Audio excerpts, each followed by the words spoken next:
Primeiro, podemos dizer que não haverá uma reunião entre Zelensky e Putin neste momento.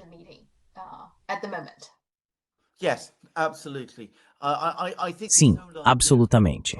Acho que toda essa ideia de um encontro entre Putin e Zelensky foi algo que o Trump inventou. Os russos nunca demonstraram qualquer interesse nisso. E acredito que os russos ficaram, na verdade, bastante irritados com a forma como tudo isso foi apresentado, como se eles tivessem concordado quando nunca concordaram. Isso é muito típico do Trump, como já discutimos muitas vezes. Ele sai por aí fingindo que as pessoas concordaram com coisas, quando, na verdade, não fizeram nada disso. E ele deu a impressão de que os russos tinham concordado com uma reunião entre Putin e Zelensky, o que nunca aconteceu. Putin sempre disse que, se as circunstâncias forem adequadas, se houver algo significativo para discutir com Zelensky, ele não tem objeção, em princípio, a se encontrar com ele. Mas ele não acha que isso seja apropriado no momento.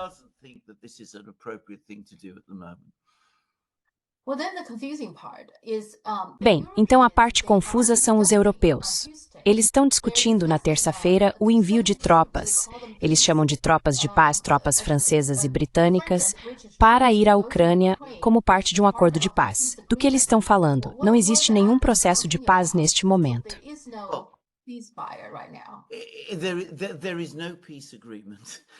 Não existe acordo de paz. Os russos disseram que nunca aceitarão tropas europeias na Ucrânia. Para eles, isso é uma linha vermelha absoluta da qual não vão recuar. E eles vêm dizendo isso há anos. Portanto, não acho que haja qualquer dúvida quanto a isso. Eles também disseram que o tipo de garantias de segurança de que os europeus estão falando, que envolveriam o envio desses chamados pacificadores, são inaceitáveis para eles. E claro, os russos têm poder de veto sobre todo esse processo, porque isso só pode acontecer se eles concordarem e a guerra acabar. Então os europeus estão fazendo algo que na Europa, no Ocidente, fazemos com muita frequência. E isso é, novamente, algo com o qual as pessoas na China talvez precisem se acostumar.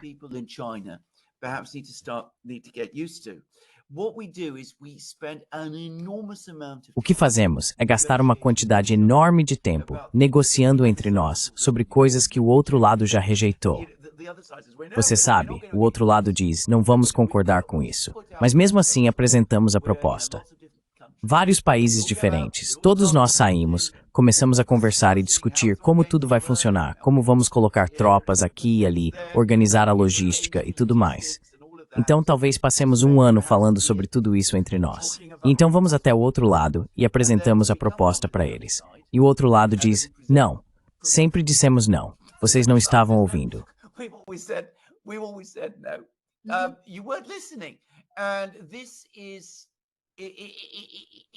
E isso é, se você está familiarizado com as negociações entre a Rússia e o Ocidente desde o início da Guerra Fria, você saberia que isso acontece repetidas vezes.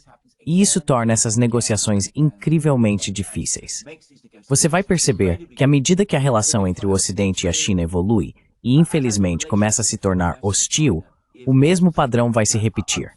Então você verá europeus e americanos apresentando uma proposta. A China diz não. Os americanos e europeus não dão atenção.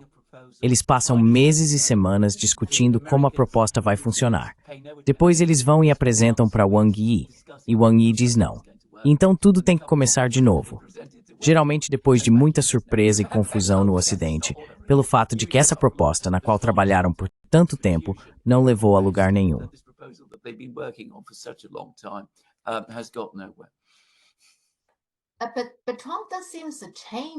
Mas Trump parece mudar um pouco sua posição, porque ele disse à Fox News que, quando se trata de segurança, eles estão dispostos, ou seja, os europeus estão dispostos a colocar pessoas em solo. Nós estamos dispostos a ajudá-los com algumas coisas, especialmente, provavelmente, você poderia falar pelo ar. Então Trump parece quase dar sua permissão para que os europeus enviem tropas e os Estados Unidos vão ajudar. Isso parece ser a posição dele no momento.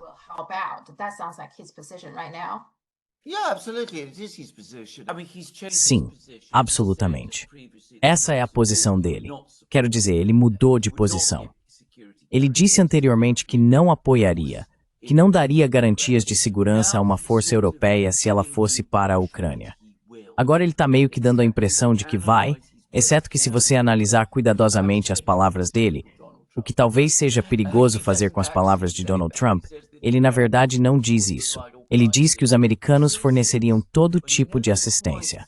Mas ele nunca chega a dizer que, se os europeus tivessem sérios problemas com os russos na Ucrânia, os americanos viriam em seu socorro.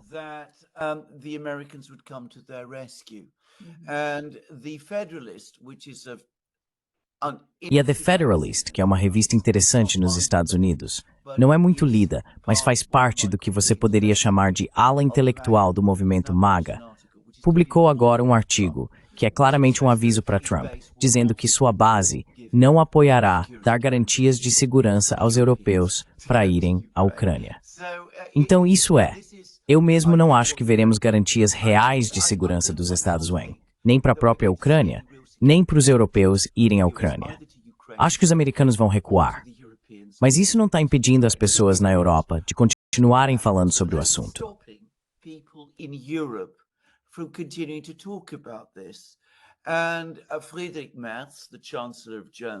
E Friedrich Merz, o chanceler da Alemanha, está agora falando sobre isso.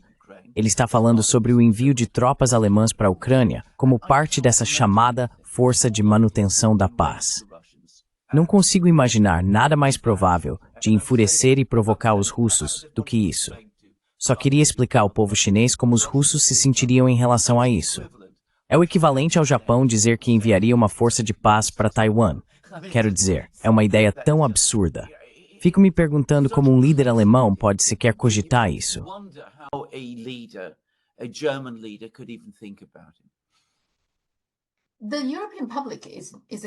O público europeu é contra isso. Não há dúvida quanto a isso.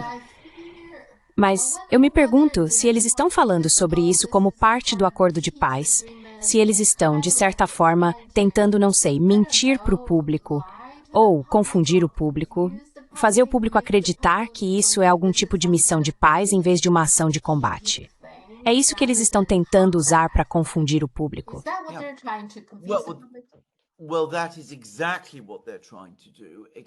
Bem, é exatamente isso que eles estão tentando fazer, exceto que o público europeu consegue enxergar tudo isso.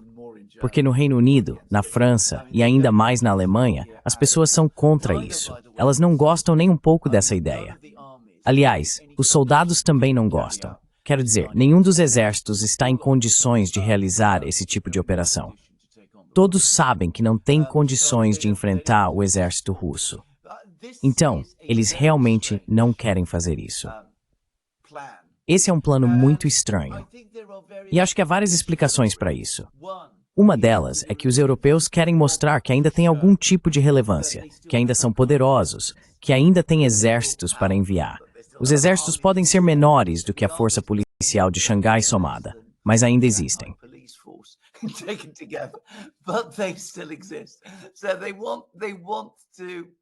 Então eles querem convencer a todos de que a Europa ainda tem exércitos, que ainda é uma potência, e que os americanos devem ouvi-los, os russos devem ouvi-los e os chineses devem ouvi-los.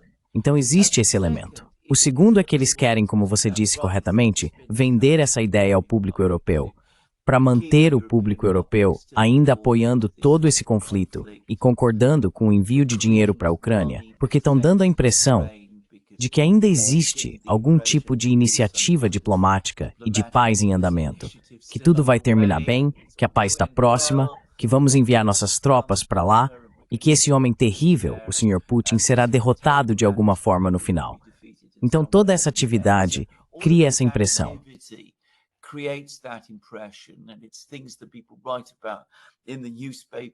E são coisas sobre as quais as pessoas escrevem nos jornais e podem falar na televisão. E como eu disse, é a própria ação que na verdade não significa nada. É atividade, não é ação. É atividade em vez de ação.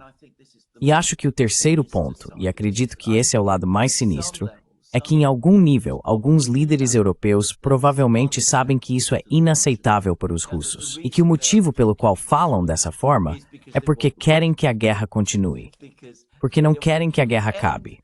Porque se a guerra acabar, os americanos, eles sempre se preocupam que os americanos possam ir embora. E também estão preocupados porque vão ter que explicar ao povo da Europa por que tanto dinheiro foi gasto nessa guerra, sem nenhum propósito real.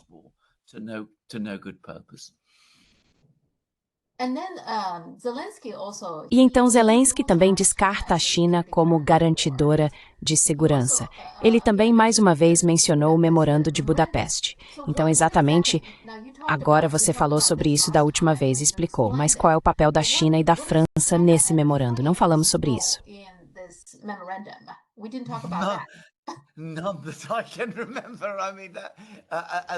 Nenhuma que eu me lembre. Quero dizer, naquela época, estamos falando do início dos anos 90 agora, espero que as pessoas na China não se ofendam quando eu digo isso, mas ninguém levava a China a sério. A ideia de que os americanos, os russos e os europeus sequer considerariam a possibilidade de a China desempenhar um papel nos assuntos de segurança da Europa era simplesmente impossível. E quando o presidente Xi Jinping apresentou suas ideias de paz, foi há 2 anos. Eu já disse que isso seria algo muito difícil para o Ocidente aceitar, que a China estava realmente apresentando propostas para alcançar a paz na Europa. Isso é algo que os europeus teriam dificuldade até de considerar ou imaginar. Certamente era ainda menos provável em 1994. Mas eu só queria dizer algo sobre o Zelensky. Quero dizer, vimos uma evolução constante na atitude de Zelensky em relação à China e na atitude da Ucrânia em relação à China. And Ukraine's attitude to China. I mean, with every month, he becomes more hostile. Quero dizer, a cada mês ele se torna mais hostil. Ele faz todo tipo de alegações contra a China. E agora trata a China, quando em certo momento ele quase sugeriu que a China poderia ser um mediador em potencial. Agora ele trata a China como se fosse um inimigo. Agora, acho que isso é uma estupidez além da razão, na verdade, porque a última coisa que Zelensky deveria querer é transformar a China em inimiga. E recusar-se até mesmo a considerar a ideia de a China atuar como garantidora antes de tudo, é ofensivo para a China, que fez um esforço sério para encontrar uma forma de acabar com a guerra. Mas em segundo lugar, isso foi feito de uma maneira que sugere que a China é aliada da Rússia. Se a China realmente se tornasse aliada da Rússia e começasse a se envolver na guerra, quero dizer, suspeito que a guerra acabaria muito rapidamente. É tudo o que posso dizer.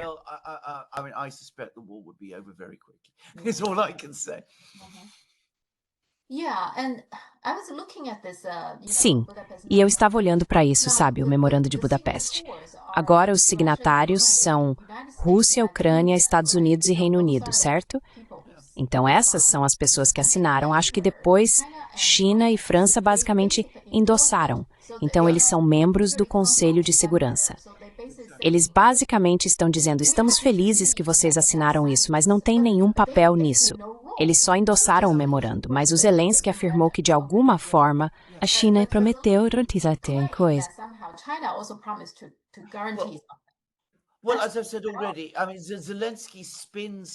Bem, como já disse, Zelensky cria mitos, inventa histórias sobre o Memorando de Budapeste. Ele faz isso o tempo todo. E é muito difícil acompanhar. O documento está lá. Qualquer um pode ler. Qualquer um pode ver qual era a realidade. Qualquer um pode voltar no tempo e ler quais eram os outros acordos firmados naquela época e descobrir a verdade. Muito poucas pessoas se dão ao trabalho. E o resultado é que a interminável sucessão de histórias de Zelensky fica circulando e às vezes acabam sumindo que são verdades.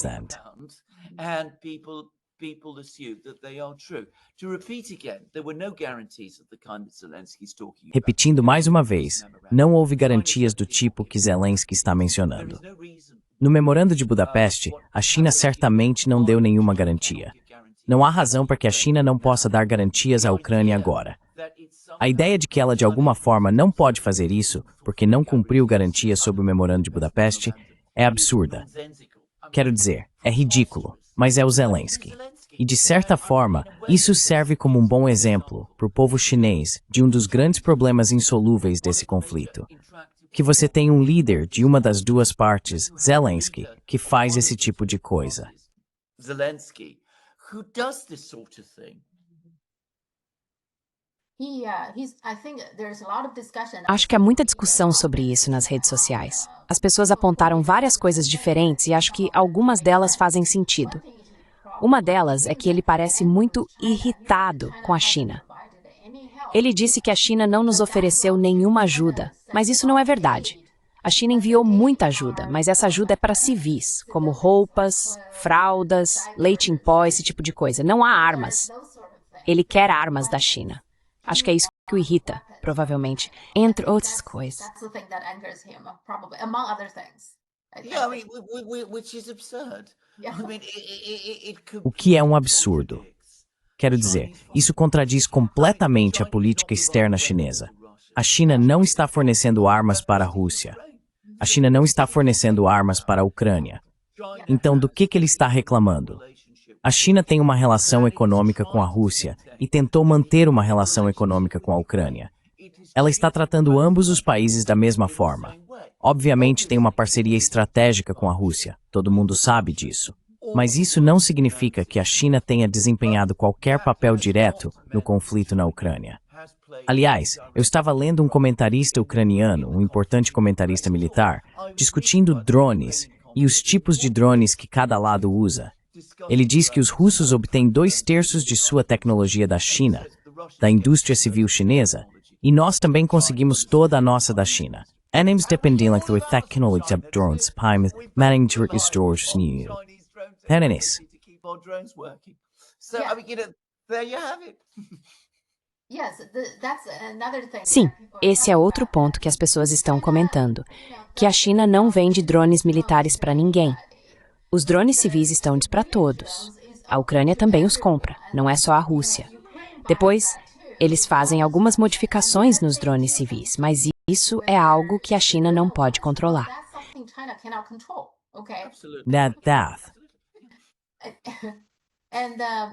E o governo chinês é sempre muito comedido. Então é isso que o governo chinês diz. A China está aberta a um papel construtivo nesse sentido, e a China sempre agiu de forma aberta e transparente na crise da Ucrânia, mantendo uma postura objetiva e justa, e todas as partes estão bem cientes disso. Então, mesmo achando que é comedido, a China está um pouco irritada. Você consegue perceber todas as partes, isso inclui a Ucrânia. Você sabe disso, certo? Isso não soa um pouco irritado?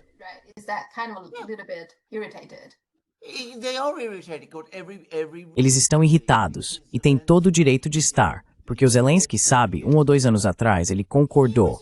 Ele estava dizendo isso. Ele também dizia que a China tinha um papel aberto e transparente. Quero dizer, ele fazia questão de manter boas relações com a China. Eu me lembro, quando foi? Ele telefonou para o Xi Jinping em certo momento, sim. E os americanos ficaram muito irritados com isso. Aliás, eu me lembro. Mas acho que ele estava tentando se aproximar dos chineses.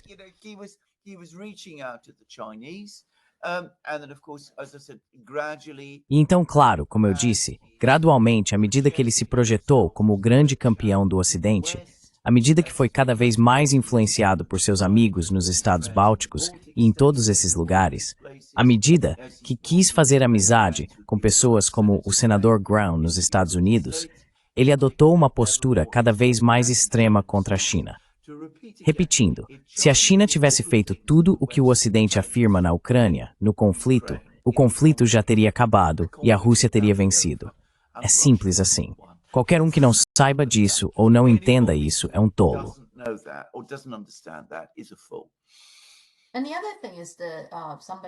E outra coisa é que alguém também apontou que a China tem comprado produtos agrícolas da Ucrânia. Os europeus não compram, eles protegem seu próprio mercado agrícola, então, na verdade, eles não compram, estão proibidos de comprar produtos agrícolas ucranianos. A China é quem está comprando, correto?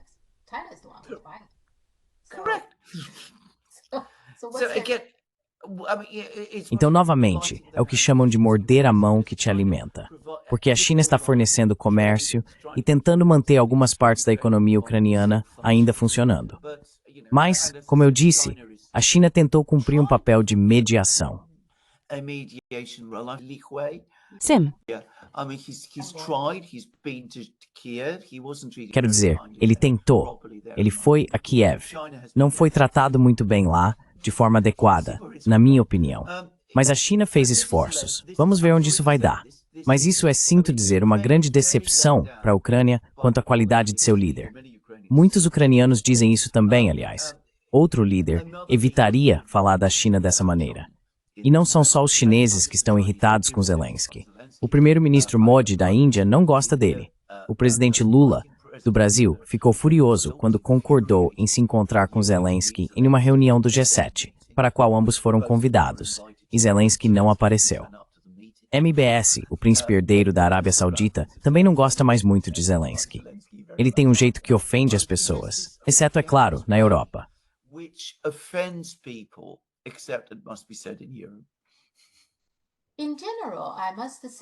De modo geral, devo dizer que parte do motivo pelo qual a China está tentando ser o mais neutra possível é porque, na verdade, acho que a China e a Ucrânia sempre tiveram um relacionamento bastante bom.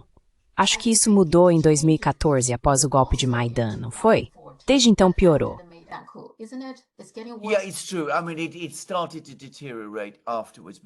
Sim, é verdade. Quero dizer, começou a se deteriorar depois. Mas mesmo assim, até o início da operação militar especial, a China era um grande investidor na Ucrânia.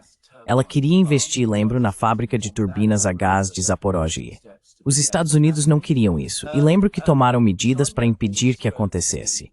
A China sempre buscou manter boas relações com a Ucrânia. Mas vou dizer uma coisa, e espero agora. Não estou dizendo aos chineses como devem conduzir sua própria política externa. Mas minha impressão sobre a China é que, de qualquer forma, ela não gosta de se envolver nas disputas dos outros.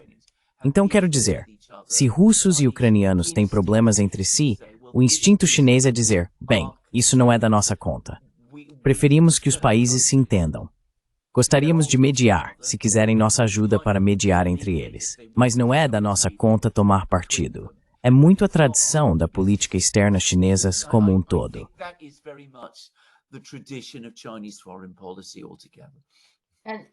E o mesmo é verdade. A China não quer que outros países da China o que fazer ou interfiram em suas políticas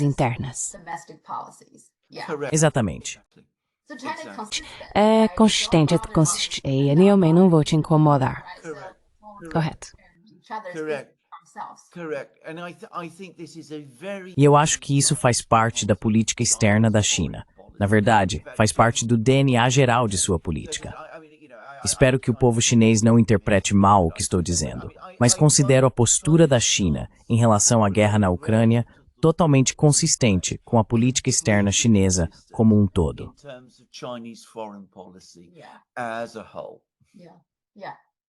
Sim, é consistente. E você está totalmente certo. Sabe, a China, de modo geral, quer negociar com a Ucrânia. Todo mundo, né? Todo mundo. Sim, todo mundo. Mas ela não quer interferir nas políticas internas de nenhum país.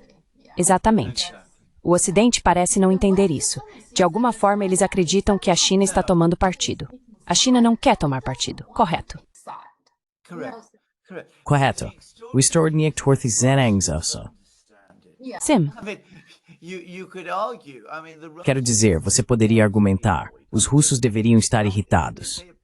Quero dizer, se eles aplicassem um pensamento do tipo ocidental, poderiam dizer aos chineses, olha, vocês são nossos parceiros estratégicos. Por que ainda estão comercializando com a Ucrânia?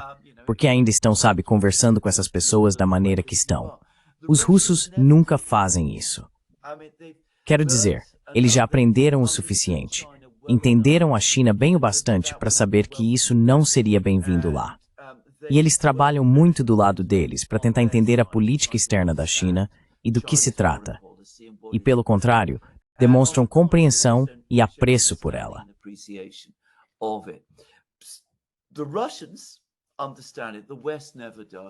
Os russos entendem isso. O Ocidente nunca entende. Aliás, pouco antes de começar este programa, eu estava lendo um artigo totalmente paranoico. Me desculpe, há muitos desses artigos paranoicos sobre a China na mídia britânica, falando sobre a Ucrânia, falando sobre a infiltração da China na Grã-Bretanha. Quero dizer, coisas malucas. Coisas malucas ditas pelo ex-líder do Partido Conservador, Ian Duncan Smith, que é alguém cujas opiniões sobre a China são simplesmente insanas. Mas ele é bastante típico. Ou você está conosco, ou está 100% ou está 100% contra nós.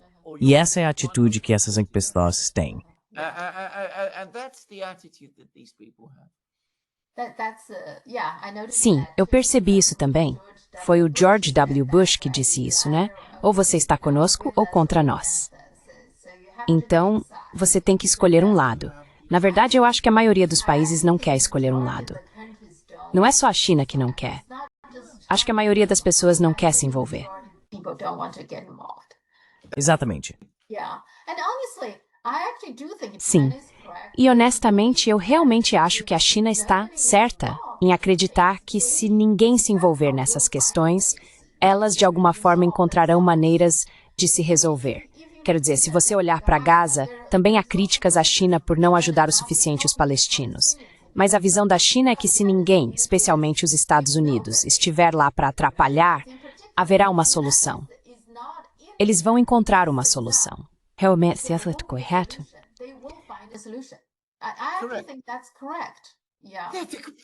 They are absolutely correct. Again, Eles estão absolutamente corretos. Novamente, falo agora como alguém que já esteve envolvido em muitas mediações e coisas desse tipo. A única maneira de agravar qualquer tipo de disputa é quando terceiros interessados se envolvem nela. Isso garante absolutamente que qualquer disputa se transformará em um conflito total e se tornará muito mais difícil de resolver. Isso está absolutamente certo. Quero dizer, isso é a verdade da vida, é mais da diplomacia. I mean, it is true in life, and it is true in the world of diplomacy as well. Sim. E com a Ucrânia e a Rússia, se a OTAN não tivesse se envolvido tanto, e se os Al-Suduelas, sob o Biden, não tivessem se envolvido tanto, eles provavelmente teriam resolvido isso em 2022, né? Eles tiveram aquela reunião na Turquia, provavelmente teriam resolvido naquela época. Well, they would have resolved it. Eles teriam resolvido isso. Quero dizer, o documento já havia sido assinado.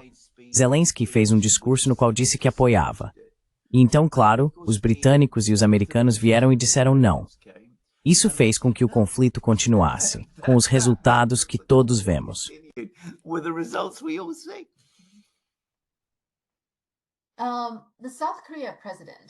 O presidente sul-coreano Lee Sang-min visitou os Estados Unidos. Agora, algumas coisas. Uma delas é que a mídia coreana ficou muito insatisfeita porque comparou a recepção dele com a recepção do Putin. Eu até acho um pouco exagerado comparar os dois, mas tudo bem, eles não gostaram da imagem que ficou. Qual é a sua opinião? O que você acha que ambos os lados, os Estados e a Coreia do Sul, querem obter com isso?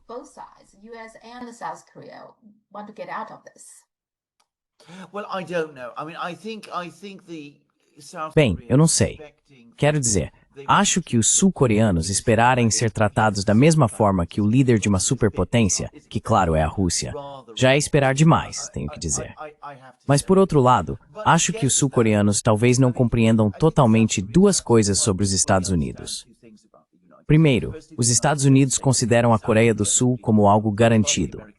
Para os americanos, a Coreia do Sul é um estado vassalo. Os americanos realmente não precisam fazer muita coisa, porque o papel dos sul-coreanos é obedecer, ir até a capital imperial, serem recebidos pelo imperador, se prostrarem diante dele e aceitar quaisquer instruções que o imperador, o presidente dos Estados Unidos, lhes der. Essa é, na minha opinião, muito a visão americana. Não é algo que os americanos diriam, talvez nem entre si, mas é o que no fundo todos eles pensam. even to each other, but it's what deep down they all think. The second is that I think Donald Trump doesn't like A segunda questão é que eu acho que Donald Trump não gosta muito da Coreia do Sul. Porque na visão dele, a Coreia do Sul é um país que tem um grande superávit comercial com os Estados Unidos, que produz todas as coisas que os Estados Unidos costumavam produzir, mas agora a Coreia do Sul faz melhor. Então, os americanos costumavam fabricar televisores. Os sul-coreanos fazem televisores melhores. Os sul-coreanos fabricam, sabe, microchips. Os americanos não. Todas essas coisas. Então, eu não acho que ele goste muito da Coreia do Sul. Eu não acho que Donald Trump jamais tenha se sentido realmente confortável na Ásia como um todo, se eu tiver que dizer. comfortable in Asia altogether, if I have to say. They did mention that Eles mencionaram que ele parece querer se encontrar com Kim Jong-un novamente. Ok, vamos ver se isso acontece. Mas é interessante. Certo. Vamos falar sobre o Deep State, porque da última vez, na nossa conversa, você mencionou Albert Kobes e Wes Mitchell. Vários dos meus espectadores, um espectador chinês em particular, querem que falemos sobre o Deep State. Agora, como você o define? Você sabe, Deep State como conceito é meio estranho para uma audiência chinesa. Ter definido para nós? Can you define that for us? It is very strange because China has nothing like it. I mean, É muito estranho, porque a China não tem nada parecido. Quero dizer, o sistema político na China torna o surgimento de algo assim completamente impossível. O Estado profundo faz parte, mas não é idêntico à burocracia de certos países ocidentais-chave. Obviamente, os Estados Unidos, a Grã-Bretanha tem um Estado profundo importante, a França também, a Alemanha e a Itália. Agora, o ponto sobre o Estado profundo em todos esses países é que ele é em parte da burocracia, mas também existe fora dela. But it also exists outside it. People who exercise power. Pessoas que exercem poder sem ocupar qualquer cargo oficial. E não são necessariamente empresários, são apenas pessoas extremamente bem conectadas. Elas têm funções nos serviços de inteligência, têm funções no meio acadêmico, que é muito importante e muito poderoso, possuem diversas conexões sociais e, juntas, constituem o que pode ser descrito como o governo permanente dos países ocidentais. E também moldam as atitudes desses países, que existem fora da política formal. Assim, temos eleições, temos partidos políticos, os partidos mudam, mas o rumo geral das políticas sempre permanece o mesmo. Always remains the same. And because many of these people are invisible. E como muitas dessas pessoas são invisíveis e desconhecidas, esse é um poder exercido de forma totalmente irresponsável. Porque não se pode demitir alguém assim se essa pessoa nem faz parte da burocracia. Você não pode demiti-los. Se você não sabe exatamente quem são, não pode responsabilizá-los pessoalmente. Mas todos eles se reúnem frequentemente em ambientes privados. Muitas vezes, especialmente nos Estados Unidos, eles atuam por meio de think tanks, que são instituições quase acadêmicas. Todos conversam entre si e trocam ideias. E como eu disse, eles formam as políticas de seus respectivos países. Eles exercem um poder enorme no Ocidente. Eles são o verdadeiro poder no Ocidente.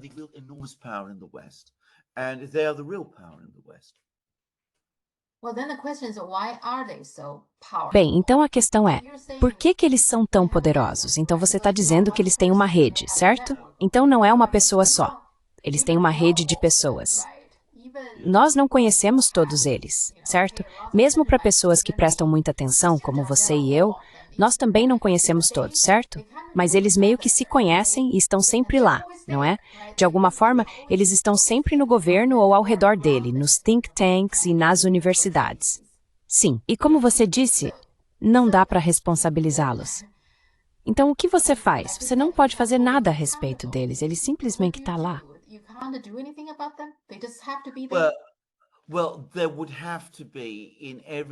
Bem, teria que haver, em todos os países ocidentais, uma tentativa séria de mudar o sistema político. Quero dizer, seria necessário um esforço direto para quebrar o poder deles. Isso nunca aconteceu. Quero dizer, por um breve momento após a eleição do Trump, quando Elon Musk estava envolvido com Dodge, ele parecia estar fazendo algumas coisas que poderiam realmente expor parte da natureza do poder deles. Foi você quem me contou em um dos nossos programas anteriores, por exemplo, como descobrimos que parte do sistema orçamentário dos Estados Unidos envolvia fundos totalmente sem prestação de contas e dos quais nem mesmo o próprio presidente tinha conhecimento. Então você sabe, mas é claro, você vê como Elon Musk foi rapidamente colocado de lado e depois afastado.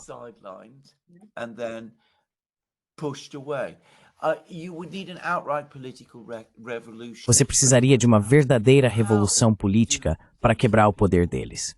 Como essas pessoas exercem esse poder? É porque sempre exerceram, especialmente nos países europeus, mas também nos Estados Unidos. Essas pessoas vêm de famílias que têm uma presença muito antiga e duradoura no sistema político. Na Grã-Bretanha, por exemplo, trabalhei no sistema judiciário e posso afirmar com absoluta certeza que muitos dos juízes, muitas das pessoas que trabalham no sistema judiciário, pertencem a famílias que atuam nesse sistema desde pelo menos o século XVI, desde a época dos imperadores Ming, para dar um paralelo com a história da China.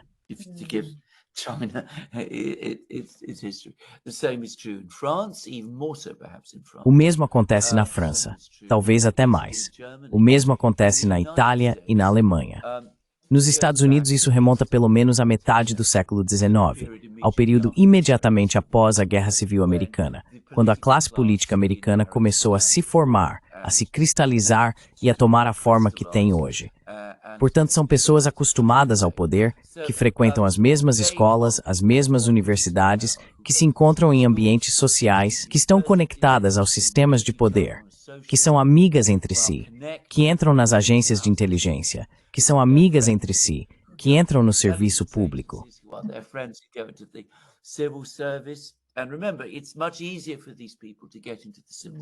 E lembre-se, é muito mais fácil para essas pessoas entrarem no serviço público, porque se quiséssemos entrar no serviço público em qualquer um desses países, enfrentaríamos muitos obstáculos. Mas o caminho é sempre facilitado para pessoas como essas, porque elas têm amigos lá, e elas já têm amigos lá. Então você sabe, eles vão dizer, o Fred quer entrar para o Itamaraty, vamos ver que cargo podemos arrumar para ele. Os exames serão organizados de uma certa forma para o Fred passar. Enfim, tudo isso acontece, e o resultado é que o sistema se perpetua. E essas pessoas também estão ligadas ao grande capital. Isso também faz parte do sistema do Estado profundo, porque o capital no Ocidente depende do Estado. In the West depends on the state. They're integrated with each other. Elas estão integradas entre si. Então, vou dar um exemplo que novamente acho que as pessoas na China talvez entendam. Tem havido muita conversa no Ocidente sobre a bolha imobiliária na China e sobre o fato de que certas instituições financeiras chinesas se envolveram em excesso de investimento no setor imobiliário e tudo isso. A suposição universal no Ocidente, e uma das coisas que causou um enorme grau de surpresa e também de raiva, porque muitos ocidentais investiram no setor imobiliário chinês, é que o governo chinês não resgatou os mercados imobiliários, os mercados de propriedades na China. Ele não ajudou as várias instituições financeiras envolvidas nisso. No Ocidente, é considerado axiomático que o governo impedirá que esse tipo de instituição financeira quebre. Financial institutions from collapsing. You saw that in 2008 during the financial crisis. Você viu isso em 2008, durante a crise financeira. Você viu isso durante a pandemia, quando houve outro resgate por parte dos governos ocidentais de todas as instituições que atuavam nos mercados de ações. As instituições financeiras, todas elas permaneceram abertas. Elas receberam enormes quantias de subsídios governamentais naquela época. Então, o que acontece é que, como se diz, todos trabalham juntos. Quando você sai do serviço público, vai para um banco ou uma instituição financeira, ou para a indústria de armamentos, que é outra parte de toda a rede que existe. Portanto, o grande capital no Ocidente. Antes de mais nada, por favor, ignore toda essa conversa sobre mercados livres e tudo isso que você lê por aí. Isso não existe. Quero dizer, trabalhei nas margens dos mercados financeiros. Eu sei que não existem mercados livres em nenhum lugar do mundo. Esse conceito não tem humanidade por trás dele. Has no reality behind it. It certainly doesn't exist in the West. I mean, except Certamente, isso não existe no Ocidente, exceto em certos livros didáticos de economia. Não existe no Ocidente, e certamente não existe hoje. Você tem essa fusão de pessoas dentro dos sistemas burocráticos, no direito, nos grandes escritórios de advocacia, nas grandes empresas de contabilidade, nas grandes instituições financeiras e, claro, no governo. E todos eles se reforçam mutuamente. Todos eles, como você disse corretamente, pertencem às mesmas classes sociais. Todos se conhecem. Todos têm sua influência na mídia, que, claro, eles possuem, e também têm enorme influência sobre o sistema político. Juntos, eles são o Estado profundo. Eles se encontram em vários lugares. Se reúnem em Davos, na Europa, e também em vários lugares nos Estados Unidos, como Jackson Hole e Martha's Vineyard. Se você é convidado para esses lugares, então você pertence a esse mundo. You're invited to these places, then you belong to this world. In other words, this whole group. Em outras palavras, todo esse grupo de pessoas circula, certo? Dentro do governo, dos think tanks, das universidades e das corporações, eles circulam. E eles têm raízes profundas, sabe? Que remontam a muito tempo. Even como William Colby, né? O avô dele foi o primeiro diretor da CIA, não foi? First CIA director, isn't it? Correct, absolutely. William Colby, absolutely. Com certeza. William Colby, com certeza. E sem dúvida, ele ainda deve ter conexões nas agências de inteligência. Wes Mitchell, de quem estávamos falando, aparentemente também tem raízes profundas. E claro, ele mesmo esteve no Departamento de Defesa, pelo que entendi. Então, sabe, toda essa rede autossustentável e autopreservadora ainda está lá. Lembro de ter assistido alguns anos atrás ao filme Lincoln, sabe o filme do Steven Spielberg? Tenho certeza de que você se lembra de alguns dos congressistas que aparecem lá, incluindo aquele que propôs a 13ª emenda na Câmara dos Representantes. Surpresa, surpresa.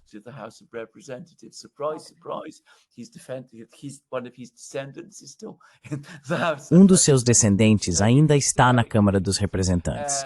Então você pode ver como isso continua. E na Grã-Bretanha tem sido a mesma coisa. Agora isso não pode se reproduzir na China. É um sistema impossível. Você se lembra quando discutimos essa conversa sobre os princelings e pessoas dentro do Partido Comunista Chinês? E eu disse que isso era muito diferente do que temos no Ocidente. Acho que agora expliquei de forma mais completa nesse programa porque é tão diferente. Para começar, esses princelings, não estamos falando de um grande número de pessoas de qualquer forma, mas eles são visíveis. Essas pessoas, na maioria, não são. These people mostly are not. No, okay. Yeah. Não, tudo bem, sim. Além disso, eles também são realmente bipartidários, certo? Na superfície, há dois partidos brigando entre si, mas nesse nível eles não brigam, certo? Não. Eles estão juntos. Uma coisa que você percebe é Albert Jacob e Amos Mitchell. Você me disse que eles são amigos. E então eu pesquisei sobre eles e eles realmente criaram esse think tank chamado Marathon Project, ou Marathon Initiative. E, recentemente, eles anunciaram no site deles que convidaram alguém chamado Eli Ratner para se juntar a eles. E quem é Eli Ratner? Ele foi secretário adjunto de defesa para assuntos de segurança do Indo-Pacífico no governo Biden. Então eles trabalham junto, certo? Com certeza. É mais uma pessoa do Deep State. There's another deep state person, Eli Ratner. If you want to know what the true foreign Se você quer saber qual é a verdadeira política externa dos Estados Unidos, o lugar certo para procurar, mais do que ouvir o que o presidente ou o secretário de Estado dizem, é analisar as publicações dos think tanks. Existem muitos deles, e eles produzem uma quantidade enorme de material. E, aliás, é quase insuportável de ler. Sério, é mesmo. E uma das coisas que você percebe rapidamente é que essas pessoas não são nem de longe tão inteligentes quanto pensam que são. Isso ficou óbvio para mim quase imediatamente. Mas é aí que o verdadeiro debate sobre políticas nos Estados Unidos acontece. in the United States takes place. And if you track the people in think tank land, E se você acompanhar as pessoas do meio dos think tanks, verá como elas transitam entre o governo e as instituições acadêmicas. São as ideias delas que acabam sendo transmitidas para a Casa Branca e que formam as políticas. E no centro disso, existem agências como o Conselho de Segurança Nacional. E se você se lembra, eles se referem uns aos outros como a interagência, as várias agências que coordenam entre si. Quero dizer, você quase poderia dizer que interagência é uma espécie de codinome para o Deep State nos Estados Unidos. Um nome bastante sinistro, aliás. Parece algo saído de... Parece mesmo. Realmente soa um pouco como algo de James Bond. Mas de qualquer forma, é isso. that does sound a bit like something out of James Bond. But anyway, there it is. Agora, quanto a não haver livre mercado, o Trump acabou de adquirir uma participação de 10%, bem, 9,9% da Intel, certo? Então, para mim, isso é como uma Intel nacionalizada. Well, it's exactly what it is. But I mean, Bem, é exatamente isso. Mas quero dizer, uma das coisas interessantes sobre o Trump é que ele tira a máscara do sistema. Quero dizer, ele está agora. Ao mesmo tempo em que está nacionalizando indústrias, também está privatizando o Estado. Ou seja, chega um ponto em que, porque o Estado presumivelmente começará a receber dividendos da Intel, no improvável caso de ela realmente dar lucro. Então você começa a ver como as duas coisas estão se tornando um híbrido. Mas, no mais, elas percebem, é muito tempo. they have been that for a very, very long time now. So this whole idea. Toda esta ideia da iniciativa Mercado Livre, licença justa, era um mito. É mentira. It does. I mean, Quero dizer, foi nos anos 50 que o CEO da General Motors disse: o que é bom para General Motors é bom para os Estados Unidos. Yeah. Now we talk about last Sim, time. agora nós falamos sobre isso da última vez. A reunião com Putin é para fazer as pazes com a Rússia para que juntos a ideia seja se opor à China. Então ele quer fazer quase como um Nixon, ao contrário, certo?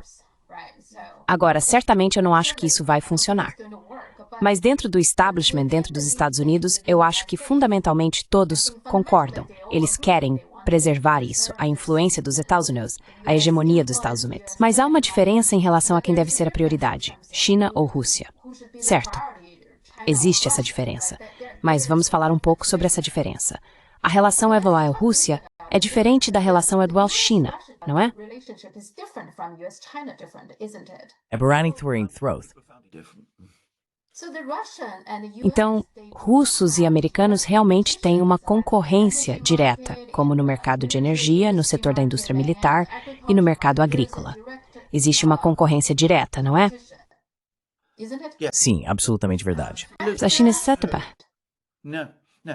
I mean, the thing to understand Não. about Quero dizer, o que é preciso entender sobre a relação entre americanos e russos é que, claro, esses países têm sido adversários desde o fim da Segunda Guerra Mundial. Adversários contínuos. E de muitas maneiras eles realmente se assemelham. Quero dizer, de formas que vão além do superficial. Ambos são países territorialmente enormes, com baixa densidade populacional.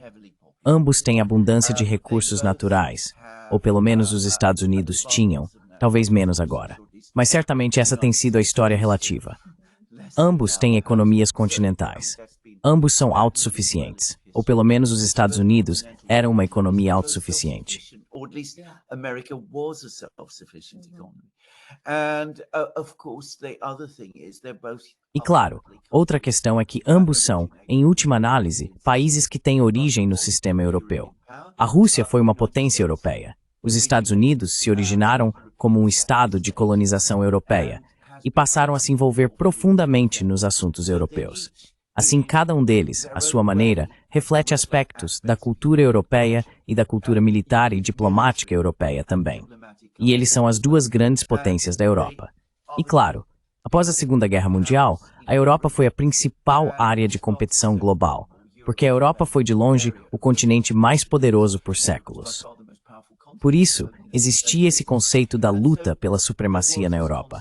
Aliás, há um livro famoso com esse título, A Luta pela Supremacia na Europa. With that title, by the way, The Struggle for Mastery in Europe. And so the Russians and the Americans were struggling. Então, russos e americanos estavam em conflito um com o outro. Agora, o resultado disso foi que, ao mesmo tempo em que faziam isso, eles passaram a se conhecer muito, muito bem. Quero dizer, autoridades russas e americanas se encontravam até certo ponto. Certamente os russos sabiam inglês e havia interações. Às vezes surgia até uma espécie de camaradagem. E eu vi isso, eu mesmo presenciei.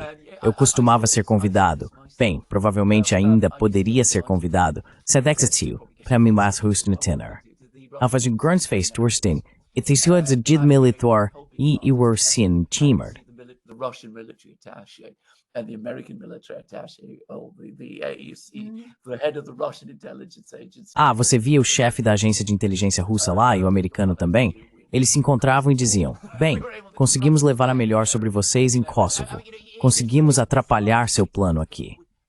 E sabe, era bizarro ouvir isso, mas você realmente ouvia. E sabe, nossos caças são melhores que os seus, esse tipo de coisa. Então, por um lado, existe um senso de rivalidade quase enraizado, porque isso já acontece há muito tempo. E sabe, uma desconfiança genuína e profunda de cada país em relação ao outro. E em alguns casos, não é só rivalidade, é mais do que rivalidade, é um ódio verdadeiro. More than a rivalry, a positive hatred. I mean, it does exist. More on the American Quero side. dizer, isso realmente existe mais do lado americano do que do russo, mas existe.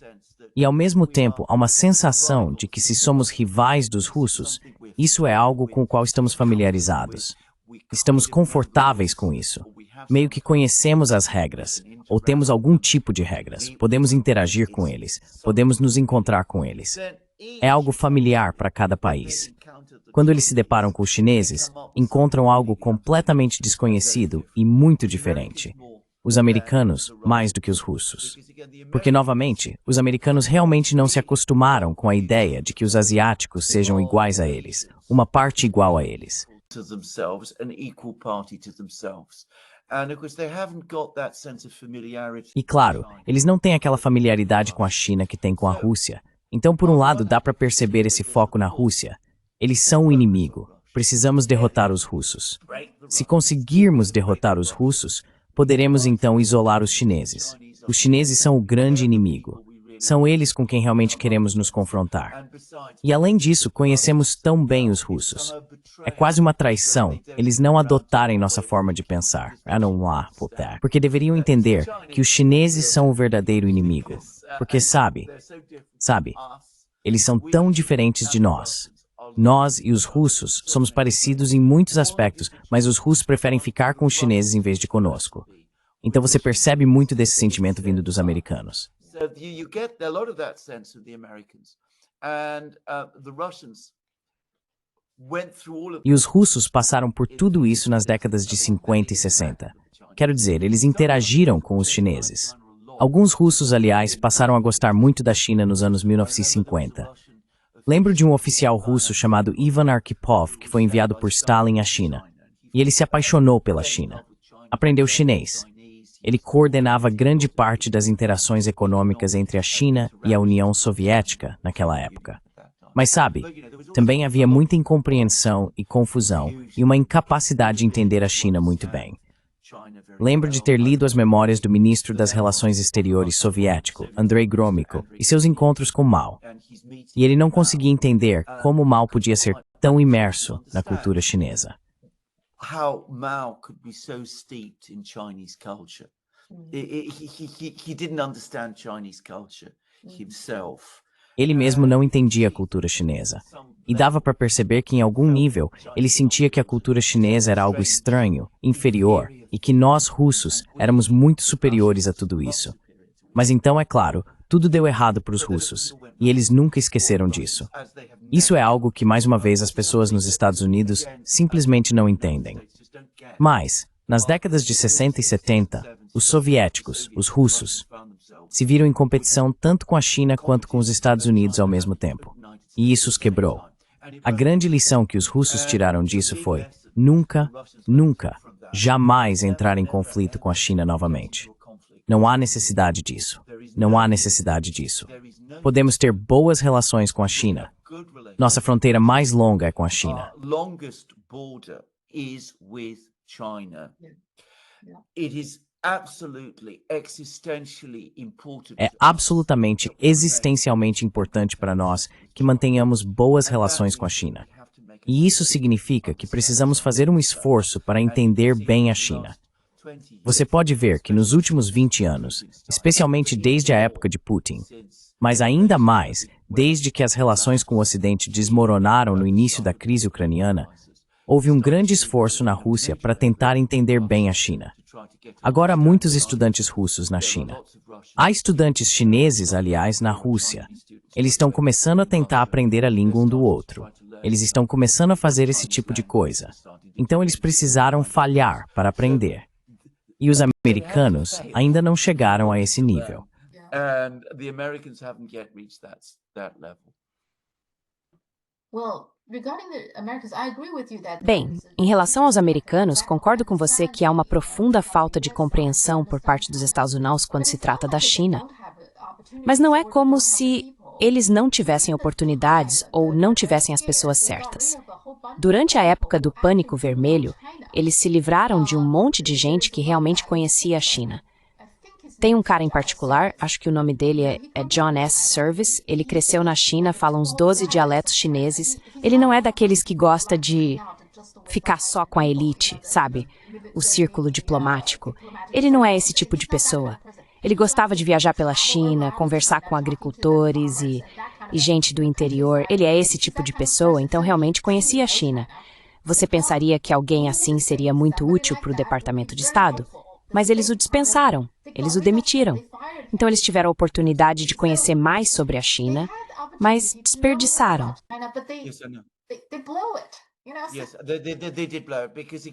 Sabe, sim, eles realmente erraram, porque novamente é um pouco como a União Soviética. Quero dizer, a União Soviética também tinha pessoas nos anos 50 que conheciam a China, mas a liderança política simplesmente não conseguia aceitar o fato de que a China é um país igual. Os soviéticos tiveram esse problema nos anos 50 e 60. Os americanos têm esse problema hoje. Então, pessoas que entendem e pensam sobre a China e se relacionam com a China da maneira que você está descrevendo não são bem-vindas nos corredores do poder. Certamente não em Washington hoje, certamente não em Moscou por volta de 1960. Só para dizer, devo mencionar, já te contei que tenho muitos livros sobre a China.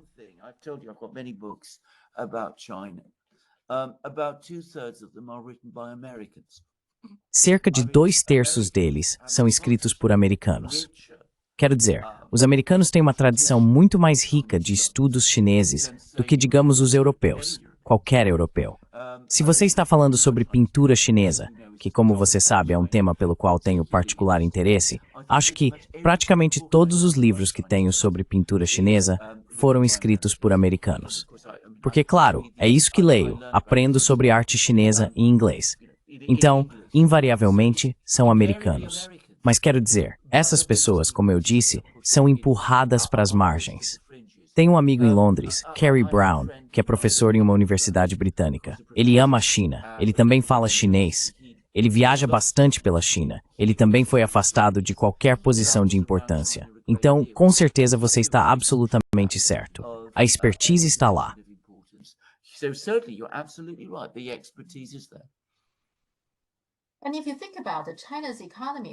E se você pensar bem, a economia da China é, na verdade, complementar à dos Estados Unidos, certo?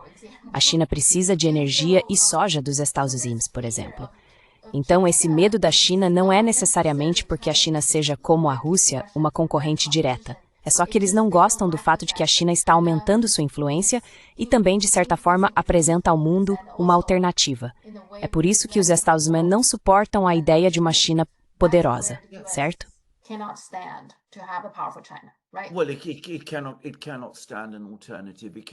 Bem, não pode tolerar uma alternativa, não pode aceitar um igual. Estruturalmente, é incapaz de fazer isso. Acho que é algo que se precisa entender sobre os Estados Unidos. O quão jovem esse país ainda é. E a América, os Estados Unidos, são muito produto de sua guerra de independência, de sua revolução, de sua constituição. E sua concepção de si mesma é de que ela é o futuro. Então, se a América não for o futuro, se a China for, como cada vez mais começa a parecer para muitos americanos que pode ser, isso é algo que os americanos acham muito difícil, porque o futuro tem que ser eles.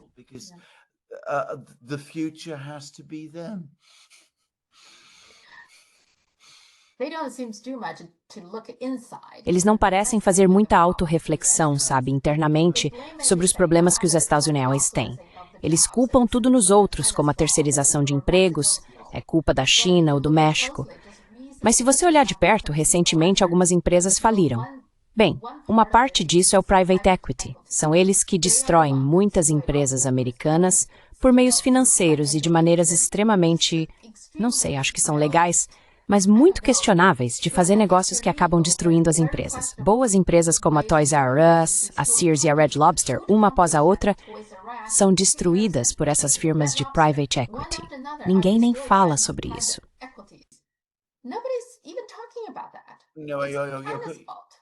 You're completely correct. I mean, I can remember in the Você está 1990s completamente certo. began this process of Quero dizer, lembro dos anos 1980 quando isso começou, esse processo de canibalização nas economias ocidentais, e já havia críticas naquela época. Você deve se lembrar que o Oliver Stone fez um filme Wall Street, que trata disso em parte. Mas claro, tudo isso, ninguém fala mais sobre isso, porque quem venceu foram justamente as pessoas que fizeram essas coisas. Porque elas tinham dinheiro. No fim das contas, elas tinham dinheiro. Então, absolutamente. Aliás, impossível que algo assim aconteça na China. for any of that to happen in China, by the way. I mean, yeah, that kind of predatory. Quero dizer, esse tipo de capitalismo predatório é inconcebível na China hoje em dia. O que as pessoas sempre esquecem é que, de qualquer forma, a China é um país socialista. Quero dizer, ela segue um ritmo diferente. Essa é a questão a ser compreendida. Mas voltando à sua pergunta, voltando ao seu ponto, minha opinião pessoal é que a ascensão da China não é algo que devamos tentar impedir. É algo que devemos acolher. Se estamos falando dos Estados Unidos, os Estados Unidos podem ser o futuro se trabalharem junto com a China. Não há motivo para que isso não aconteça. If it works with China, Yeah. I mean, there's no reason why it shouldn't. Well, yeah. Part of the reason. Bem, sim. Parte do motivo pelo qual eu acho que as forças dentro dos Estados Unidos odeiam a China é porque a China é diferente. Como no caso do private equity. Eles gostariam que a China tivesse firmas de private equity para que pudessem entrar, ganhar dinheiro lá e inserir sua influência. Isso faz parte, sim. That's part of the thing. Yeah. Sim. Yes. Sim, Grã-Bretanha. Agora, a Grã-Bretanha está à beira da falência. É isso mesmo? Right. Well, there's been this extraordinary statement by a group of. Bem, houve essa declaração extraordinária de um grupo de economistas que foi publicada em alguns jornais britânicos. Agora, os economistas em questão, eu vi quem são pessoas que geralmente têm uma posição política muito à direita e que são críticas ao governo atual.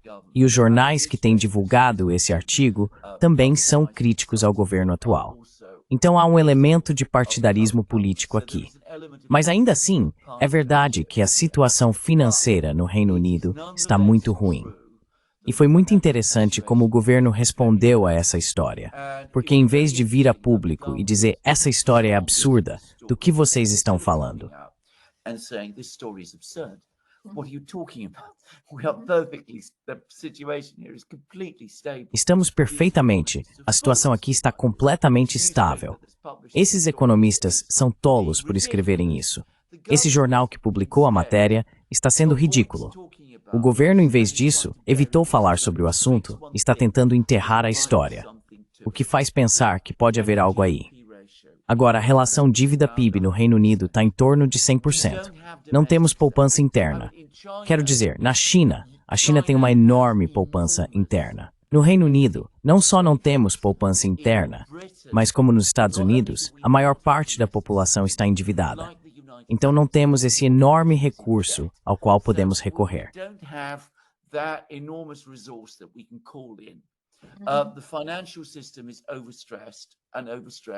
O sistema financeiro está sobrecarregado e tensionado. A indústria está em declínio. Os custos de energia estão extremamente altos. O país está operando com um déficit orçamentário muito, muito grande. E também com um déficit comercial muito, muito grande. E o déficit comercial existe há tanto tempo quanto eu posso me lembrar. Então todos esses são problemas acumulados e eles estão piorando o tempo todo. Agora, pode ser que vejamos uma crise financeira no outono. Quero dizer, não estou dizendo que não vai acontecer, eu não sei. Mas acho que mais cedo ou mais tarde, se continuarmos nesse caminho, essa crise financeira virá. É inevitável. E o governo britânico não está fazendo nada para impedir isso.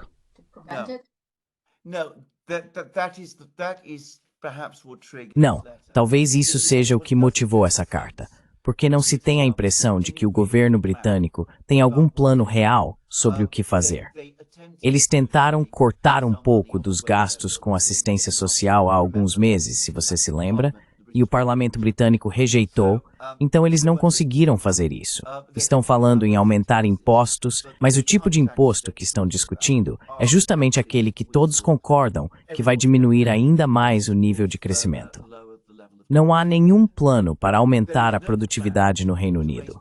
Os salários no Reino Unido estão estagnados ou caindo. Os jovens estão perdendo a confiança. Muitos deles estão abandonando o sistema de emprego. Muitos estão optando por viver de benefícios. E não se deve ser muito crítico, porque quando há pouca esperança de qualquer melhora, é isso que as pessoas se extraem.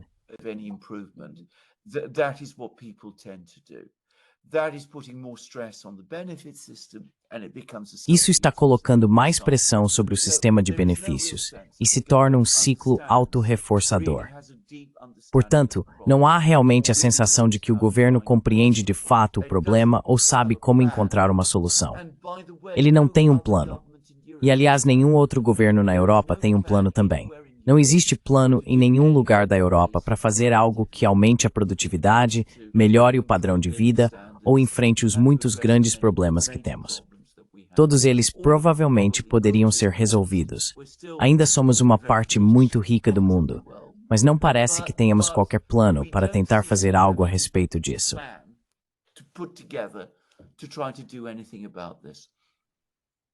Mas eles têm um plano para enviar tropas. Eles planejam enviar tropas. Estão dando $1 bilhão por mês para Zelensky comprar armas.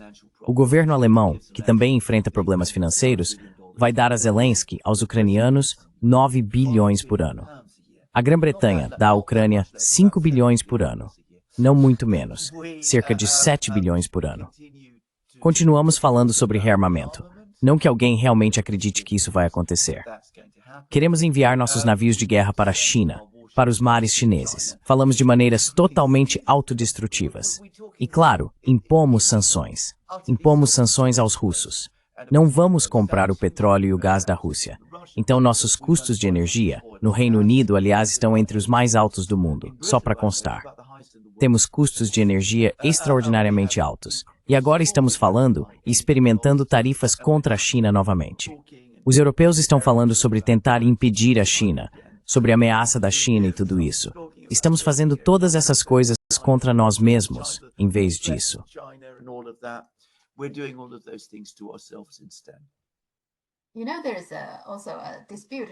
Sabe, também há uma disputa agora sobre a embaixada. A China adquiriu um terreno, é a antiga Casa da Moeda Real em Londres. Eles gastaram, acho que, 225 milhões nisso. Na época em que compraram, acho que o governo britânico ajudou nessa compra, com o objetivo de construir a nova embaixada lá, mas ainda não foi construída, certo? Eles enfrentaram todos os tipos de problemas para construir a embaixada. Por que o governo britânico está tão... Por que eles não estão ajudando a China com essa embaixada? Por que há tanta... Quer dizer, você sabe que quando eles compraram era para construir a embaixada.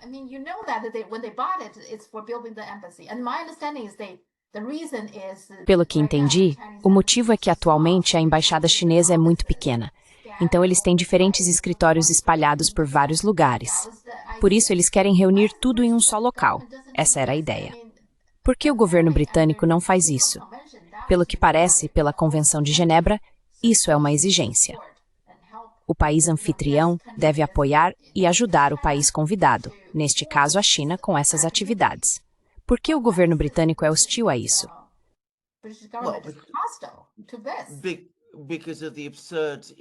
Por causa da influência absurda de pessoas como Ian Duncan Smith, de quem eu estava falando antes, e de outros aqui, temos essa atitude extraordinária de que a China é o inimigo e devemos manter o inimigo à distância.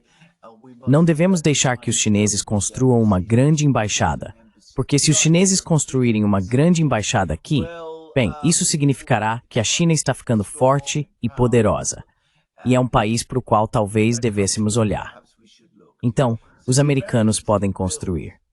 Primeiro de tudo, os americanos nos anos 60 compraram um terreno em Grosvenor Square, uma das praças mais bonitas de Londres, e derrubaram uma seção inteira dela para construir um monstro ali, que é aquele prédio horrível da embaixada que eles tinham e ocupavam.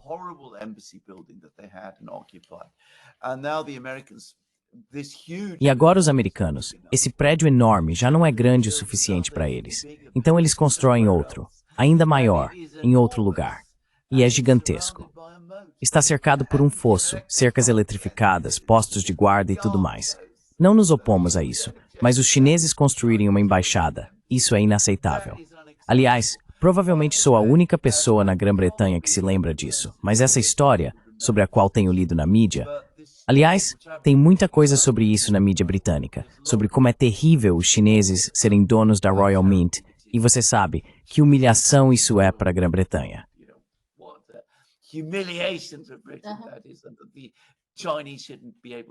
E os chineses não deveriam poder fazer isso. Eu me lembro exatamente da mesma situação que a China está enfrentando agora com sua embaixada em Londres. Aconteceu com a União Soviética nos anos 1970. Os soviéticos também tinham exatamente o mesmo problema. O prédio da embaixada deles, que é o mesmo prédio que eles têm hoje, era pequeno demais. Eles tinham vários prédios diferentes espalhados por toda parte. Não conseguiam coordenar, não conseguiam trabalhar juntos. Então compraram um terreno antigo, em Kensington, uma parte de Londres, uma série de estábulos que tinham se tornado completamente abandonados. E eles queriam construir uma nova embaixada ali. E novamente, para comprar esse lugar.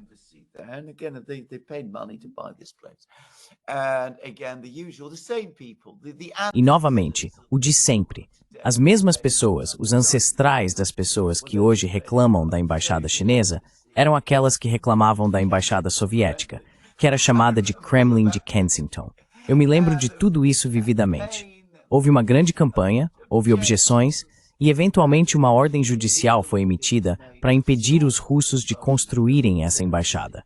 Diziam que essa embaixada seria grande demais, que dominaria Londres e que faria os britânicos se sentirem como um povo submisso e oprimido.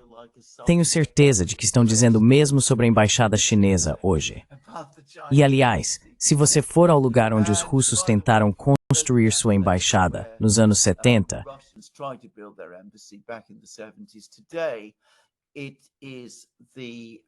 hoje, ali existe um prédio de hotel, um hotel americano, foi construído lá, que deve ser cerca de 50 vezes maior do que a embaixada que os russos pretendiam construir.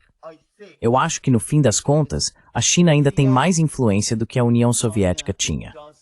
Economicamente, dependemos do comércio com a China, de uma forma que nunca dependemos dos soviéticos. Eventualmente, os chineses conseguirão sua embaixada.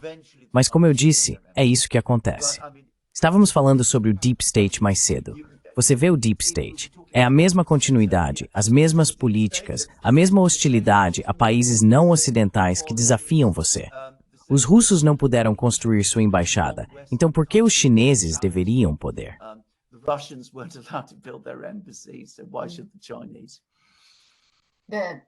O interessante é que agora o Reino Unido quer reconstruir sua embaixada em Pequim. E agora, Pequim disse não.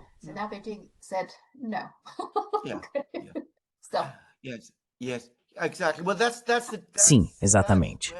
Bem, é aí que, aliás, a China é muito mais forte do que os russos, porque os russos sempre ficam nervosos ao dizer coisas assim, o que a China não faz. A China faz isso sem constrangimento. É muito diferente. As declarações chinesas, aliás, e as russas são muito diferentes. Quero dizer, os chineses são muito mais claros. Quero dizer, eles são muito mais diretos do que os russos.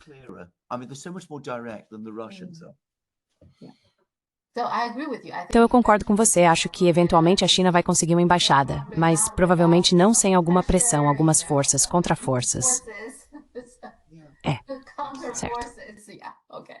Exatamente, sim, exatamente. Certo. Vamos conversar na próxima semana. Sempre tem muita coisa acontecendo. Vamos ver como as coisas evoluem. Tem tanta coisa acontecendo. Então tá bom. Com se marcha. Não, ótimo assim. Obrigado.